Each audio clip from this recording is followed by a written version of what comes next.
as soon as possible. That will be a day the old busybody and her son will never forget. I've some of my old friends interested to go by Benjamin Barrymore Esquire to help you drop it. Such an impressive name. Mrs. Barrymore, I must tell you, see, last week at the opera, Mr. Barrymore's gazed chanced to fall upon the face of your daughter, Clara. He was enraptured. He has been begging to meet her ever since. Finds her the most ravishing young lady he has ever beheld. Oh, poor Claire Maud. Sometimes I worry about her. She just can't seem to choose among her suitors. I didn't know she had a choice. I'm sure Grandma and Mr. Barrymore would make a splendid couple. As I could have it, he is inside now. Oh, please show him in. At once I did.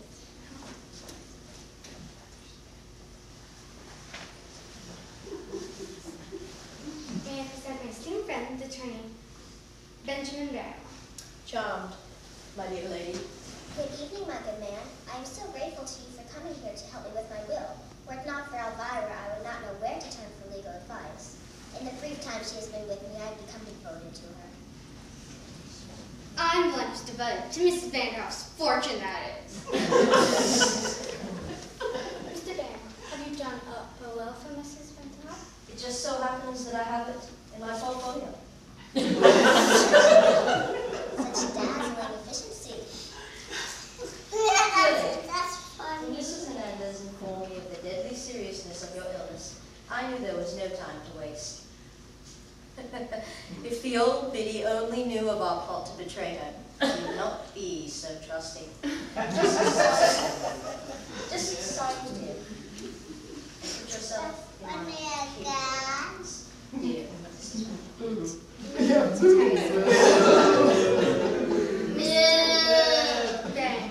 Taking care of everything. What a relief. My dear departed Mr. Vanderhoff always took care of such things when he was living. I don't know what a poor rich widow such as I would do without friends like you. Little does she know, full of her money was soon parted. Hello, Nancy dear. I didn't know you had a visitor. Oh, that's quite all right, Claire Maud, dear. Do come in. I want you to meet Mr. Barrymore. No need for introductions. I have seen Clara Maud before, and once is enough. Forgive me for being so impetuous, dear lady, but you have captured my heart. Oh, Mr. Barrymore. The sun and the moon and the stars, my destiny. Mercy, Mr. Barrymore. How do you go on? Claire Maud, dear, tell Mr. Barrymore what Mother's darling has been doing in the Culture Club. Oh, Mumsy, Mr. Barrymore wouldn't want to hear about what we do at the Culture Club. Would you, Mr. Barrymore? I find everything about you fascinating, my flower. You're the most devastating creature I have ever met. Absolutely devastating. Well, we've been writing poetry. Here's a poem I wrote. Buttercups dance in the sun. If you'll be good, I'll pick you one. Such talent! I can't stand it. The man who wins your hand will indeed be a lucky devil. Egad! The words stick in my throat.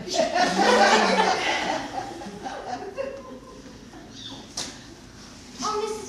Vanderhoff, you've dropped your book. We must end it now. Well, you have enough witnesses. Mr. Barrymore, would you like to see my pet piranhas? Please, you, my angel.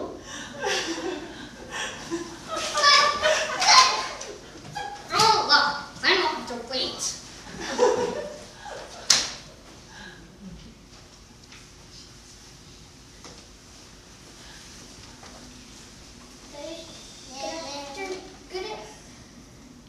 Good afternoon, Miss Vanderhoff.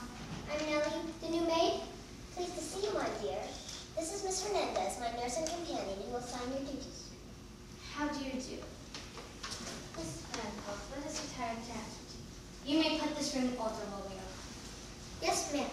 piranhas? Yes, ma'am. my darling, what are you doing here? Winthrop, my own true love, what are you doing? I had hoped you wouldn't find out my true identity, but now I must confess all. I am Mrs. Vanderhoff's son, and this mansion is my home. I wanted you to learn me for myself, not for my mother's back. Oh, Winthrop, how lovely you have come. My sweet Nellie, it hurts me to see you working like this. Let me take you out of this venture. Please consent to be my bride. No, Winthrop, I'm not worthy of you. I'm only a maid, your mother's employee. You're so trustworthy, loyal, helpful, friendly, courteous, obedient, cheerful. You just don't want it. Sure, my dear, but nevertheless, life is not worth living without you. Please say you'll be my life's companion. If Mother will not give her approval, I could even go to war. Oh, Winthrop, a poor wretch was such an offer would not make you a super wife. But Winthrop, I must tell you something. As I came through the hall a few minutes ago, I saw a man with a mustache. I'm sure I recognized him. He's none other than the arch-villain Horatio Handlebarge. And who, pray tell, is he? Years ago, when I was but a child, Horatio Handlebarge ruined my father's reputation as a doctor and robbed us of all our money. My poor child, why have you never told me this before? Oh, Winthrop, I didn't wish to trouble you with my tale of heartache and sorrow, but now that I see that villain in your home, I must speak. That evil man spread false rumors about my father so that poor daddy's practice was ruined. And then, Horatio Handlebarge, my father's nurse, Miss Babshaw, took flight in dinner night with all the family. Poor dear Nellie. Our family was penniless. Alas, my mother died of heartbreak, and my little brother was taken away when my father went to the poorhouse. And what became of you? I lived with my auntie, a poor seamstress. When she died, I was forced to come to the big city, a homeless waif, trying to earn my living.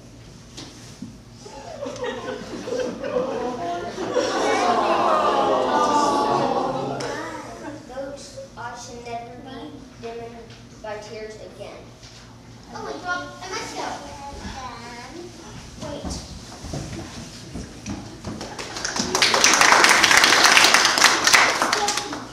That meddling maid must be disposed of. If she tells Miss Vanderhoff that Mr. Barrymore is really the arch-villain, Rachel Handlebarge, we're sunk.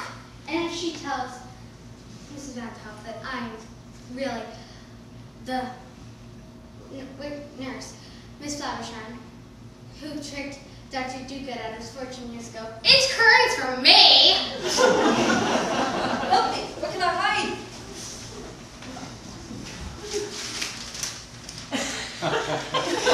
See Mr. Barrymore? No, I haven't. Do you know where Mr. Barrymore is? Oh, thank you. Yoo-hoo, Mr. Barrymore, here I come, ready or not. You're not for her money.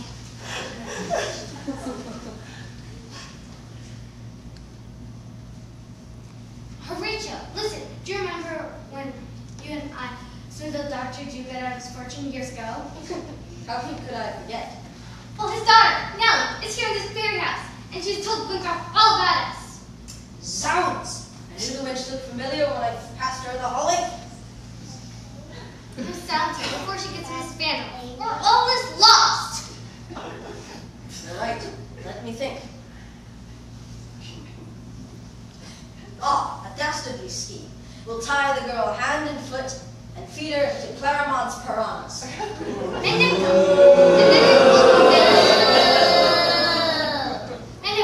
we'll convince dear Winthrop that Nellie was a little unbalanced and thoroughly mistaken on who we are.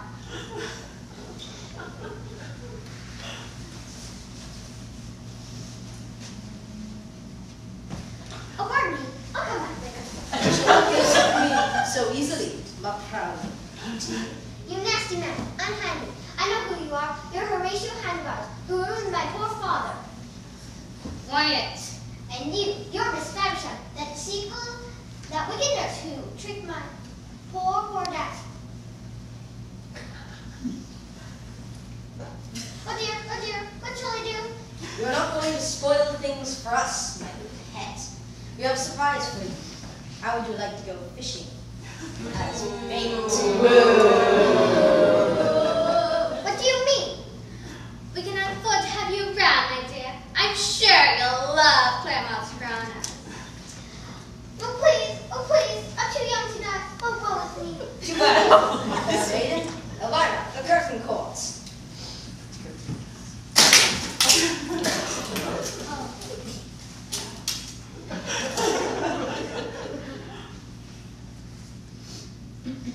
And now, we'll take her to the aquarium. It's not often the piranhas have such a tasty little morsel. Help! Unhand me a treacherous cur. Help! Get out before someone hears.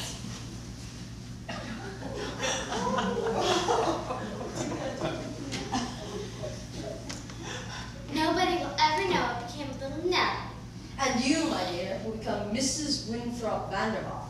The will I drew up states that Winthrop inherits the money only if he is married to you.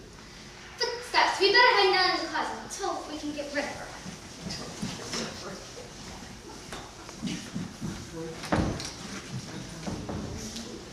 There you are, you naughty boy! It will be everyone for you.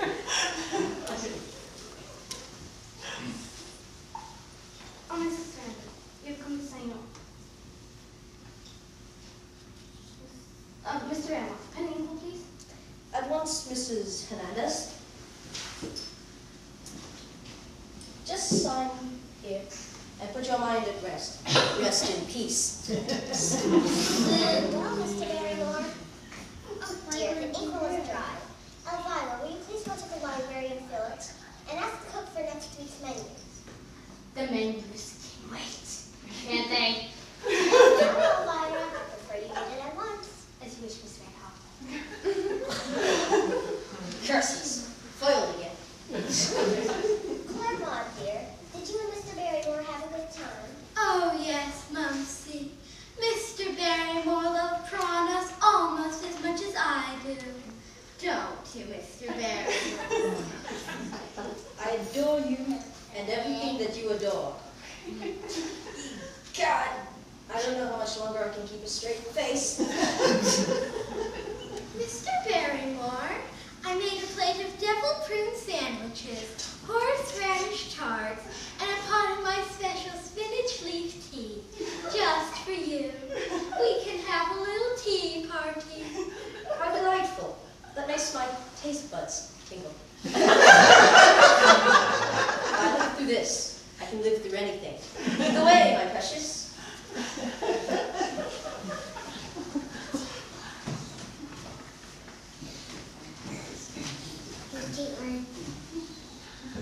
Winthrop, dear. May I present Dr. Fairbanks, the doctor from London. I met him at my club. I told him of your illness. He insisted on examining you. How thoughtful of you, Dr. Fairbanks. It is my pleasure, Mrs. Vanderhoff. Now, just relax and put your jaw in just me. Little joke of mine. Now, pray tell, what kind of medication have you been taking? It's a new prescription. You'll find it over there on that table.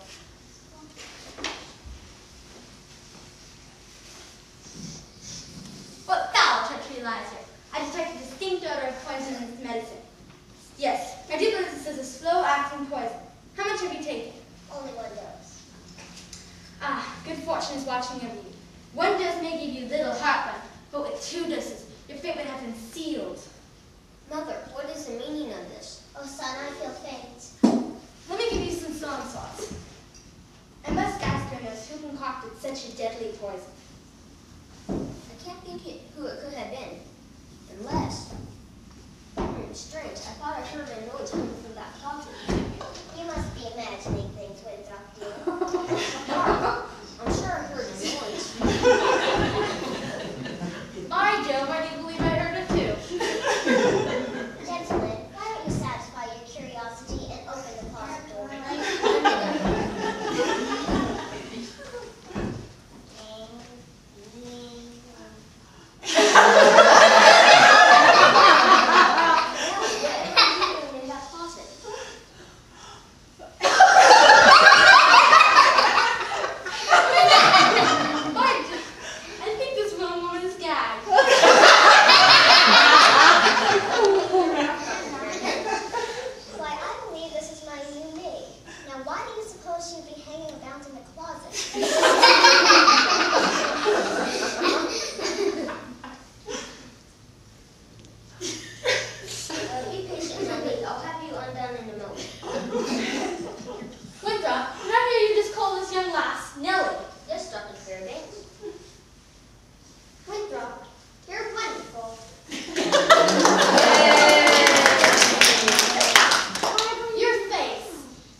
Dr. Duguid. Years ago, I was a wealthy physician.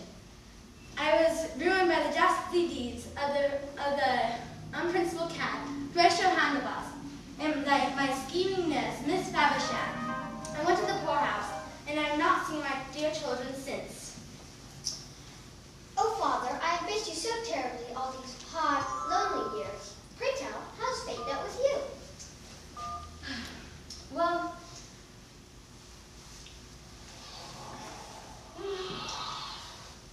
Did you have any luck? yes, I did have luck. I found a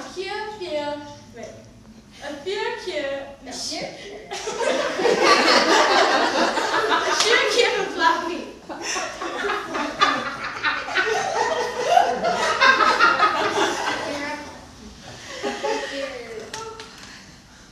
Did your reputation grow? Yeah.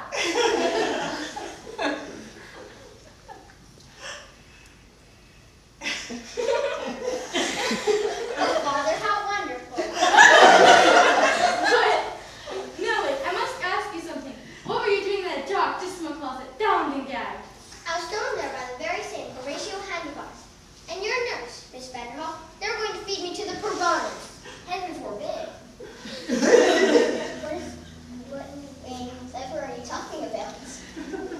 Your nurse has been poisoning your medicine. She's really Miss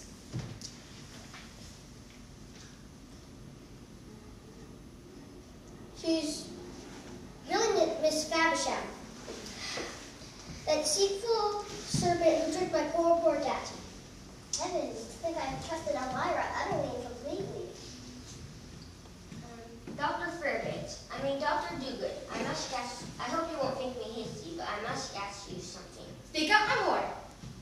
I love your daughter and wish her hand in marriage. Son, what are you saying? Nellie and I love each other, and but Nellie thinks she's not worthy of me.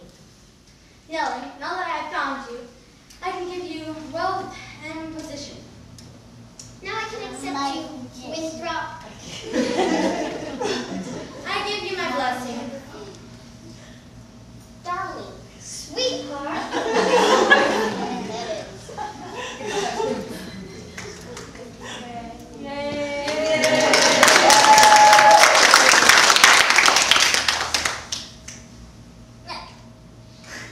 Hush, I think I hear footsteps. Perhaps Elvira is returning. Yes, let's hide in the let's conceal ourselves in the corner.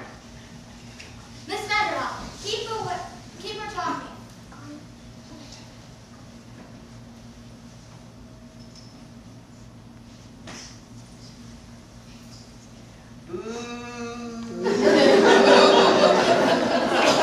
Now, I shall go get Mr. Vanderhoff to see the same.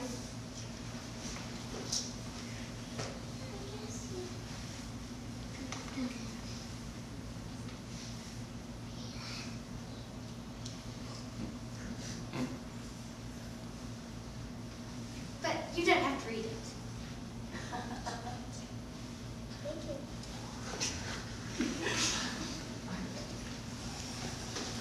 But I think I should read it before I sign. Why does the old lady suddenly want to read the will? Something is very fishy about this.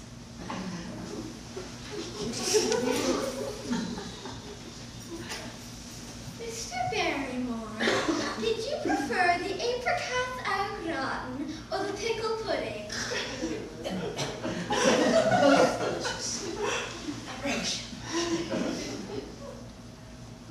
Oh, Mrs. Vanderhoff, I see you've prepared to sign your will.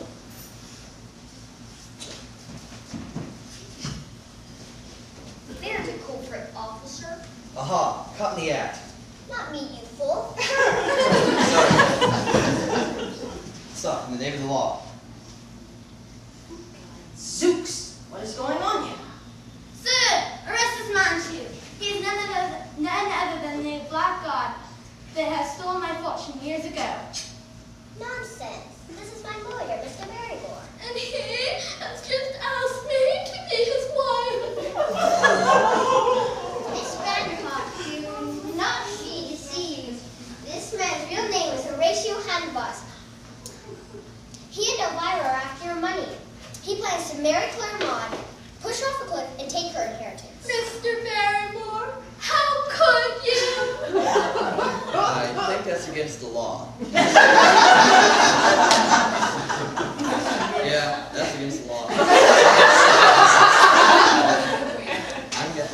two to jail.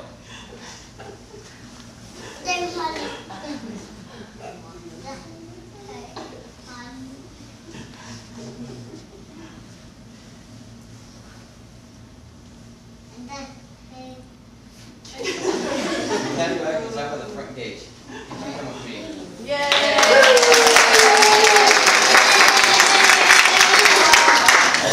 The details in this case, ma'am.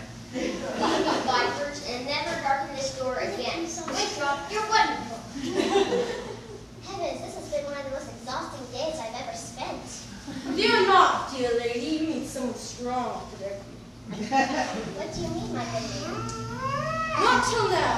I have believed in love at first sight, but I must ask you, will you be my little cream puff and I will be your mincemeat pie? This is all so sudden. Oh, Mopsy, what about me?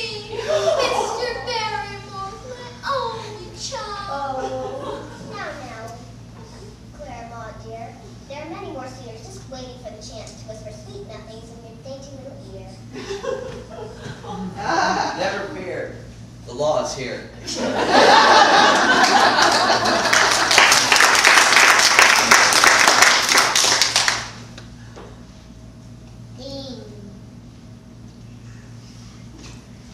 That mustache looks so familiar. My father is exactly my baby brother's. Yes.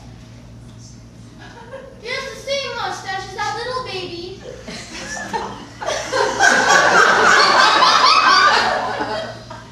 Officer, pray tell, what's your name? I'm glad you asked, sir. For though I am but a friendless orphan, my first words have obeyed for my own name. And what was that? Harvey Dogood. And I'm your sister, Nellie Dugan. Father. Son! Brother. Sister.